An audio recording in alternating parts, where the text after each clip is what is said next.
This episode of The Ride is brought to you by Weaver Leather. Choosing a new cinch can be a daunting task. With so many shapes, styles, and features on the market, how do you know which one to choose? This Synergy Airflex cinch has many benefits for horses, from competition to trail riding. Backed by a no-risk 90-day test ride guarantee, you can't go wrong trying out the Airflex cinch. Designed with cool flex foam and airflow channels, this is a great fit for horses of all backgrounds and disciplines to keep them cool and comfortable. Learn more about Airflex cinches by visiting www.ridethebrand.com/exclusives/Airflex.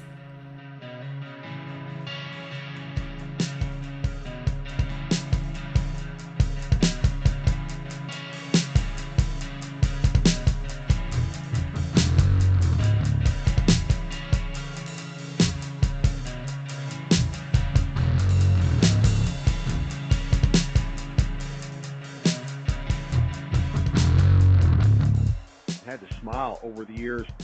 Say I go ride with somebody, could be one of my kids, could be another great horseman or horsewoman out there, and I'm having a little trouble with something, and they'll tell me something, and I've told this to them afterwards.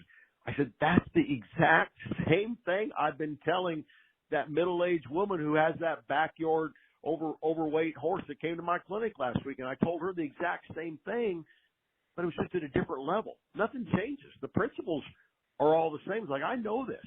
So what I'm teaching people in the minor leagues, I need to take that and apply it in a major league. The fundamentals don't change. It's still a matter of being able to hit that ball or keep your elbows straight when you're swinging the club or whatever it might be. So many times I've seen that true, and it just makes me a little frustrated myself, but it just shows the continuity of the horsemanship fundamentals that need to be there. Well, and I think it also shows that, like, it doesn't matter who you are, what you've won, what you've done over the years. We can always learn and we can always progress, and you're never going to be perfect when it comes to these horses. That would just be too boring, right? Oh my goodness. It takes a lifetime to figure this out. And you ladies sound a little younger than me. I'm running out of time. I got to get the lead out here. Because it's not something that you master in a few months or years. Well, I got that. It just goes on and on. And on the side of my trailer, it says, enjoy the journey. And the story behind that is we're never going to get to the destination. We're never going to get there because there's just always something else to learn, another level of horsemanship to attain. And so we need to enjoy the progress that we're making, enjoy the moments that we have with our horses and the things that we're learning and they're learning. If you're just going to be frustrated until you get to the end, there is no end. Got to enjoy the journey. So you've mentioned a couple of times that you work with, first of all, your daughter is one of the top horsemen in the world, but you've also worked with other horsemen and women who have, been a big part of the cow horse industry or the reining industry or what may it be. Do you have any, has there ever been any kind of advice or feedback from one that just really stuck with you over the years? Is there anything that you really just think back on and kind of apply to your everyday riding? Well, of course there's so much, and they're all just little bits and pieces that fit into the whole. When we were in California, I moved to Southern California, and I didn't realize it at first, but then I realized, oh wow, I only live 5 miles from Ted Robinson. And for years, he was the man, and he's an icon in the cow horse industry. He won the Snaffle Bit Futurity 7 times. Nobody's ever going to do that again. That's never going to happen. And so he was the guy, and he was so gracious, and I probably wouldn't be showing cow horses today had he not, been the help that he had been, showing me how to play the game, and so patient and treated me like a peer when I really was not. And so hats off to him. Just one funny story that I tell about what he told me one time as I'm trying to bump up my game, become more competitive, where for so many years I've just helped people just get along with your horse, and present a good deal to your horse and take the fighting and scrapping out of it. And that's all well, but I was working a cow down the fence at Ted Robinson's, and trying to get down there and get in position and get the cow turned. And then Ted says, "Hey, whoa, pull up. Richard, come here." And he said, "You know what you look like?" I said, "What's that?" He says, "You look like somebody who doesn't want to win anything." What?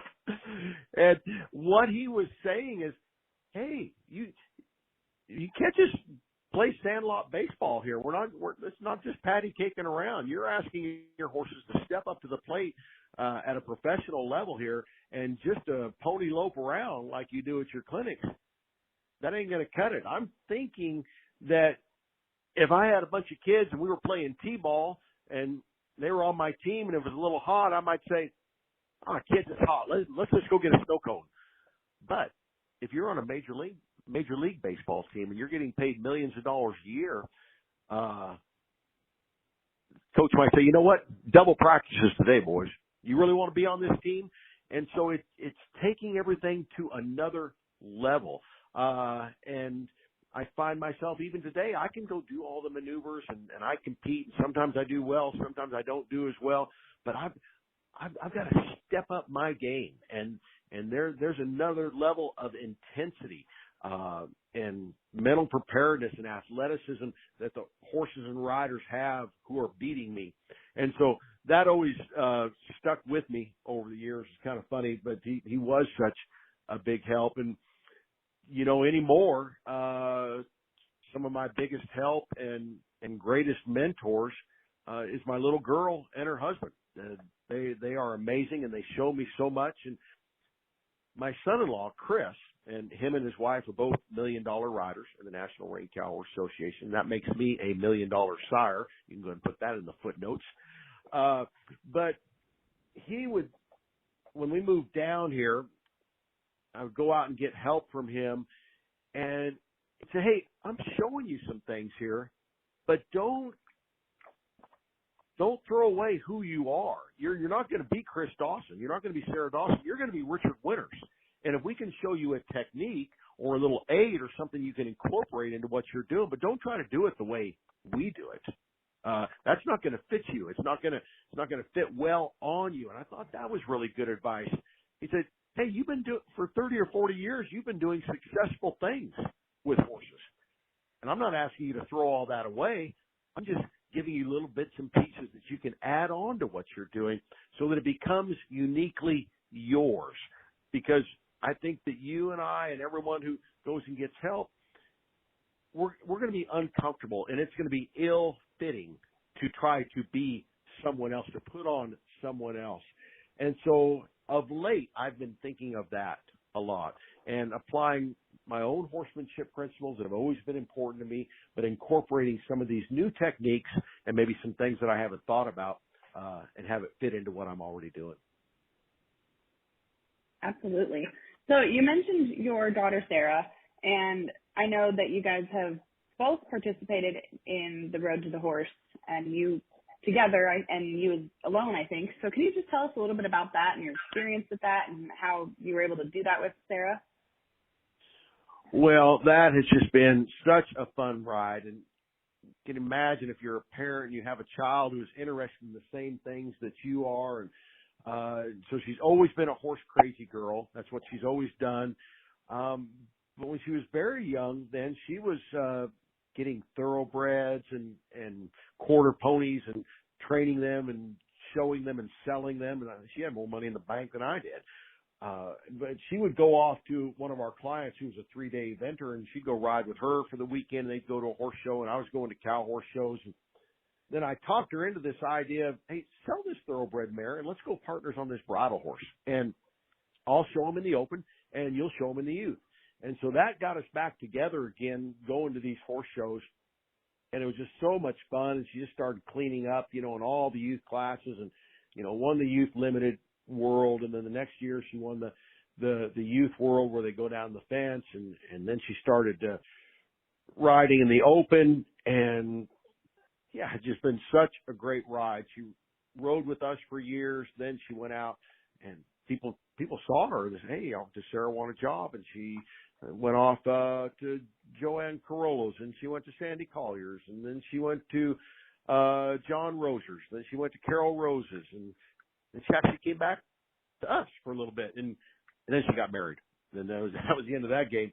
But yeah, it's been so fun to see her accomplish what she has. And I would suppose that if our kids come and rise to our level and then exceed anything we've ever done, which she certainly has, I mean, how pleased are we with that? It's like that old samurai movie where the master and the student are having a sword fight, and the young student knocks the sword out of the master's hand, and the master says, "Oh, you master now."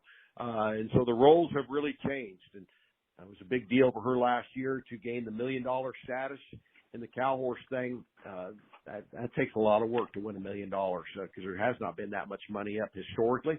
In cutting, there's multi-million-dollar riders because there's just more money in it. So for her to be part of that club, and then she won the Super Bowl a couple of years ago, our Snaffle Bit Futurity, and now I go over and take lessons from her. But sometimes she just kind of rolls her eyes at me. "Oh, Dad, just you'll figure it out." I said, No, don't tell me that. Tell me how to do it. I love it. I have to say, like, I recently kind of got into the cow horse world, and seeing Sarah, I haven't had the opportunity to talk with Sarah yet, but seeing her and Aaron Tormino, I'm like, I talk with a lot of professionals, but I think I fangirl over them. And I told Aaron that the first time I talked to her, I was like, I'm totally fangirling right now because you don't understand how much I look up to Sarah and also Aaron, because you don't see a lot of women trainers in there, and then to see Sarah, she's the second woman to ever win the Snaffle Bit Fraternity, and she's breaking these glass ceilings. And I, as a female rider, I just have so much respect for her. Oh yeah, you bet. And of course, Aaron is a friend of ours. Aaron and Sarah are very close, and she's also a world-class competitor and has worked very hard at it for so many years. And that's the fun thing about this sport.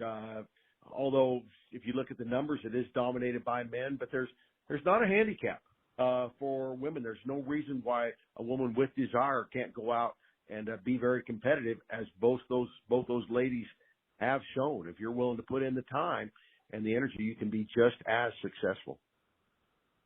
Absolutely. So what kind of, advice would you give somebody? Well, I guess actually, let's go back. I lost my train of thought there for a second. So you kind of got into the cowboy dressage too, right? Is that kind of something you ventured into? Well, here's the deal with that. We have some good friends that really started that association.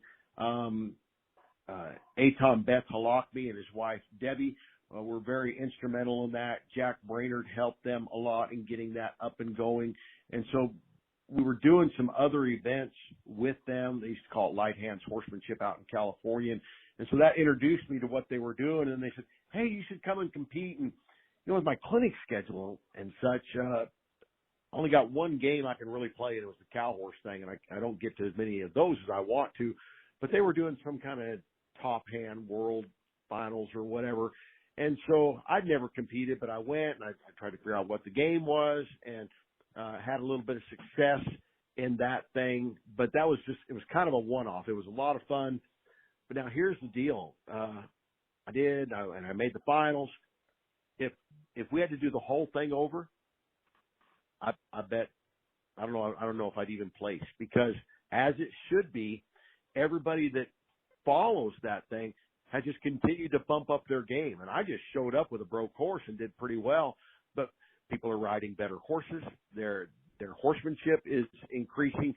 And so people who have gotten into that have just taken it to a whole new level, which again, as it should be. You ladies would remember when AQHA said, "We're going to do the ranch horse versatility thing. And if the horses, have to do simple lead changes in the middle, that's cool. We want to give opportunity for people that don't have that very expensive horse to come out and show, and maybe people that come from the ranch." Well, that's great, but it has all evolved, and there are some really good horses in that thing now. And nobody does a drop to a trot lead change in there. The game has just continued to bump up. So that's what happened with me in the cowboy dressage. I think that the event itself is super. Whenever there's one more thing that people can do with horses and be involved and stay motivated is great. But there was a group of people that wanted to refine. their horsemanship. They wanted to ride more precisely, more exactly, have better body control over their horses. But for whatever reason, they're not into or desiring speed. And this is the perfect thing for them. They walk, they trot, they lope a little bit, but it's not like the cow horse thing or where you have to go super fast. And so it keeps them very comfortable, helps them feel very safe, but still helps them excel and get better. So I'm all for it. I've not had the opportunity since then to do much of it, but I'm in on that thing. I'm a big proponent of the cowboy dressage. Would you say that, when you first started working towards the cowboy dressage, were the fundamentals that you needed things that your horses had, or did you kind of have to adjust some things? No, really, I was good because I could move my horse's body parts around. He knew how to canter depart. He had a first, second, and third gear, and I could move his hip over and move his shoulder over, and he stayed soft in the bridle. So all I needed to do was understand the technical parts of that game and what the judge is looking for. And I probably would have done better had I understood even more. So that's the way it was for me.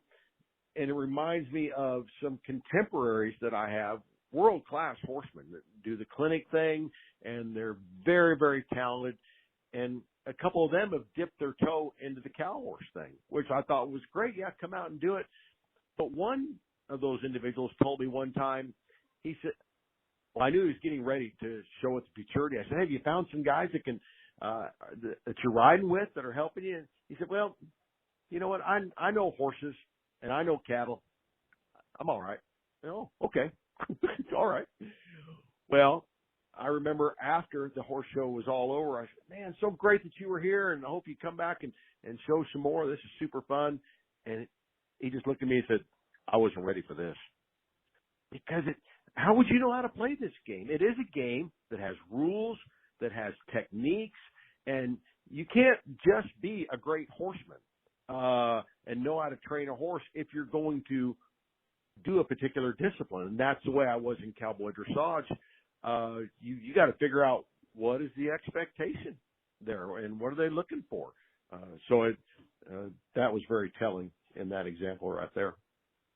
I have to also add with that, like, yes, when you go to a new event like that, or, I went from the all-around to the cow horse, and it was all different. But what people also don't tell you is how different the horse shows are run. So, like, I've been to a million quarter horse shows in my life, and whatever. But when I went to my first cow horse show, I was sitting there going, like, wait, what do I need to take to the entry booth? Or, like, how do I do this? Or what's that? And there's just so much to take in when you go and transition over to a new sport, even outside of the arena. Yeah, that's right. And, hopefully whoever is running that show, whoever the administrators are in the association recognize that their life blood and their sustainability depends on you, and that they are willing to hold your hand and answer what they might consider a dumb question or whatever, so that you can feel comfortable. Like I have a gentleman here with me right now that I sold a horse to. He's ridden all his life, but never shown a cow horse. And so now he's going to the cow horse shows with me. And I'm just able to walk him through that process. Okay, let's go over to the office right now. This is going to sound really funny, but you're going to give them a blank check right now. Well, you've known all your life. You don't give anybody a blank check. You don't sign a check and hand it to somebody. Well, unless you go to an NRCHA show, that's exactly what you do the first day you get there. That way, if you forget to come back to the office at the end of the show, they'll just fill in the amount you owe and mail you a receipt. And simple things like that. Or do we pre-order the bedding, or do we get the bedding once we get there? And okay, now you're done coming out of the arena. You just showed your horse. Don't just walk away, because there's someone standing at the gate that wants you to take your bridle off, and they want to see that bit, and they're going to make sure it's a regulation bit. So just all these little things. And how would you know? Unless someone showed you, or you just go to the school of hard knocks. So having somebody to walk you through that process, and the entry forms can look so daunting, and all the different categories. And I know in the NRCHA, they changed some names of some of the entry-level classes, and I'm still trying to figure it out. So it just takes a little while to get handy, but it's like anything. it seems like Greek, like it's all a foreign language, but once you've done it, then you get more comfortable with it. And, if you set me in front of an engine that was all tore apart on the floor of the garage, I said, I don't know. I'm out of here. I don't even know what's going on. But a mechanic knows. That's so true. I think it's really important that people like you and other trainers and show staff recognize that, the people who are coming to the industry, the new people to the industry, they're so important, and we have to make sure that, they feel comfortable and want to come back, because otherwise it's just, never going to grow anymore. So I think that, you recognizing that is certainly going to help the industry quite a bit. And same with your clinics, I love that you're able to kind of like relate to I'm sorry, I lost my train of thought. Yeah, Hold on. I think I know what you're going to say. To be able to relate to the people that are there, you know what I tell people in my opening remarks?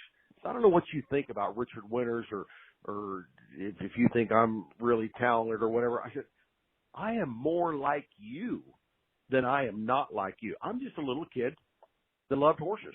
And I've been spending my whole life wanting to be around horses, wanting to get better with horses. And I'm thinking that you folks, that's the same reason why you're here. Why would you show up here on Saturday morning if you didn't love horses and want to get better with them? And so we're really all in the same boat here. I'm not something separate from you. Now I have the privilege of going out and doing it every day and actually getting paid $1 to do it, which a lot of people can only dream about, making their living with horses. But there are more similarities with you and me than there are dissimilarities. And what helps me, I think, keep my attitude right in that regard also is, I want them to swing the rope and have the horse move away. And they seem kind of inept and they're kind of clumsy and they're not getting it, or what I would think would be a simple timing thing, they're not getting it. These are not stupid people. These are not inept people, because if I went with them Monday morning to their place of business, whatever they do, I would be what they are right now. They're typing on a keyboard and I can't even find the R to start typing my name. Or they're picking up a 7/8 wrench and what's the difference between this wrench and that wrench? And they're competent at something, the vast majority of them. They are not stupid people. They're intelligent people, but they put themselves in a vulnerable space for the weekend. And by showing up there, it's to some degree, they're admitting, I don't know how to do this very well, but I want to get better. And so for me not to be condescending, not to look down on them, certainly not to infer that they're stupid or make them feel stupid, that's a big part of my mindset going into these things. Hats off to them that they would even show up. So kind of going off of that thought and thought process in general, what would your advice be to somebody who has never attended either one of your clinics or just a clinic in general? Like what would you tell them the takeaway is? I know that I would probably tell them it's okay to suck, because that's why we're all there, right? Like if you were perfect, you wouldn't be going. So I've been to clinics where, this one example was a team roping clinic, and they were all like, this is the worst I've ever roped and we're doing so poorly and this and that. And I'm like, yeah, that's because you're changing the way that you ride. Why would you be roping better right away? Like, it's going to take some repetition and time, and your horse is trying to figure out why your body position is different all of a sudden. So that, I know that would be my thoughts. Yep. Yeah. And there are a few things that I encourage people to do when they think about coming to a clinic. Those are great points that you've already brought up. One of the first things early on is make sure you're going to the right clinic, that you can be prepared for, to learn the most. If Brad Barkemeyer is putting together a cow working clinic, but you're just trying to get your horse to lope on his left and right lead, maybe you need more of a horsemanship based clinic. You're not ready to be the number 7 rider and 15 riders. Okay, now you go work the cow. Well, wait a minute. I don't think I can trot across this arena. Make sure you're going to the appropriate clinic. And once you're plugged in that way, really encourage you to try everything that the clinician is suggesting. It might not make complete sense. Part of you might say, well, that really doesn't apply to me. I mean, you've come there, you've paid your money, you're wanting to learn something from that clinician. Go ahead and try it. You're here, and I'll tell people, so when you get home, that particular thing might not work for you, but go ahead and try it now, and at least you can check it off the list. And then depending on a clinician's format, you can almost hide in a clinic, and you can kind of be a wallflower. And I don't want anybody to be obnoxious or try to dominate, but if you have a question, find an appropriate time to ask that question. If you're having difficulty, because if somebody wants to kind of stay off to the side, a lot of clinicians say, well, I guess that's all they want. So you made a lot of effort and spent a lot of money to be there. Don't be afraid to ask those questions and try what they are suggesting, and stay engaged even when they're not helping you and your horse. There's a mentality to, well, it's not my turn, I'm just going to sit here and look at my phone or whatever. There's so much to learn and glean as we're watching another rider work through that and see the struggles that they have and see what the clinician offers to them for advice. I think that's why those people that come to audit or spectate a clinic, if they will stay intellectually engaged, they can learn more than the person that's riding. Because if you're riding, you're just so focused on you and your horse, you miss all the other things that are going on. But if you're just sitting in a lawn chair and you put the effort into it, you can, as the old horseman said, you can observe and remember and compare.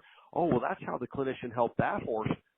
Oh, and this problem over here looked almost identical, but he had a different idea for that horse and rider. And you can make notes on that, whether physical notes or mental notes, and learn so much. So those are just a few things that I think about as far as people going to clinics. That's such great advice. And thank you so much for coming on today. You know, I think we've taken up plenty of your time already, so we can go ahead and, you know, let you get back to your day. But so before we go, is there anywhere that people can go and find you, and where your next clinics are? Where Sure. your next clinics are, and if they want to follow you? Well, you bet. And again, both Nichole and Jillian, thank you so much for taking the time to visit with me today. You have honored me by doing that, and I hope that your listeners glean something from everything that we've had to say. But, yeah, I'm out there in cyberspace like everybody else, wintersranch.com, or you can simply Google Richard Winters and find us. And we have a YouTube channel with all kinds of free stuff, little training tips that you can go to and get ideas about how to pick up the left lead or how to get your horse to back away or whatever it might be. And then our clinic schedule is on there. So people can reach out to us anytime, and we're happy to visit with folks. And I'm just like them, just some kid that grew up loving horses and happy to talk with people about horses. Hey, that's why we do it, right? I mean, Jillian and I, at the end of the day, we're just kids who loved horses, so now we get to write and photograph them. So yeah, I think that's awesome. Thank you so much, Richard. I'm so glad that we got to have this interview. I love talking to you, learning more about your story, learning more about, you know, the relationship of you and your daughter and having a, you know, family in this industry. And it's just been such a great talk. You bet. So fun for me. Thank you, ladies. I appreciate it.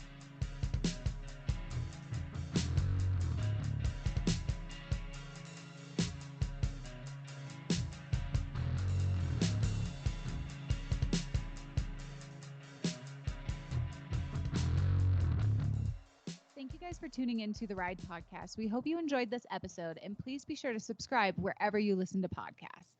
Follow Horse and Rider Magazine on social media and find us at horseandrider.com. If you guys have any questions or comments, please be sure to hit us up at horseandrider@equinenetwork.com. We want to hear from you guys. And if you like what you're listening to, be sure to leave us a review on iTunes.